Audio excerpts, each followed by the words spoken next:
Ipinaliwanag ni Photon Pilipinas si Manager Joma Angulo kung ano ang dahilan sa likod ng pagpili kina Foreign Reinforcements Lindsay Stolzer at Ariel Usher.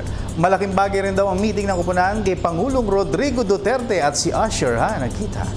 Ang buong detalye at ni teammate Maria Isabel Reyes. Bukas na ang umpisa ng pinakaaabangan ng mga volleyball fans na 17th staging ng Asian Women's Club Volleyball Championship na nakatakdang idaos sa kauna-unahang pagkakataon dito sa bansa. Ayon kay Photon Pilipinas Team Manager Joma Angulo, handa na ang kupunan na magpakitang gilas sa harap ng mga home fans. Moral booster din daw na maituturing ang courtesy call ng team kay Pangulong Rodrigo Duterte na nangako ng suporta sa team.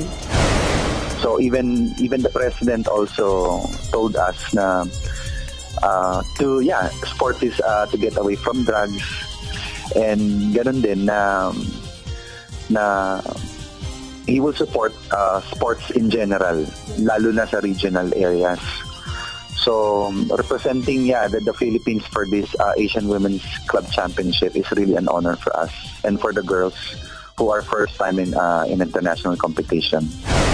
Pinal na rin ang 14-woman line-up ng koponan na kinabibilangan ni Jaja Santiago, Rhea Di Maculangan, Patty Orendain, EJ Laure, Angeli Araneta, Ivy Perez, Maika Ortiz, Bia General, Cherry Ann Rondina, guest players na sina Jovelyn Gonzaga, Abby Maranyo, Jenny Reyes, at reinforcements Lindsay Stolzer at Ariel Usher.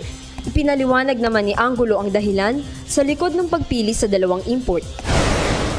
Because at the PSL ruling, you have the choice to import two players outside of the Philippines. So in terms of the planning ng Photon management sa volleyball team, I think this is the best time to gear up, or the best time to para to have them early on, like kasi sila rin naman yung selection namin, sila rin naman yung imports namin for the PSL Grand Prix.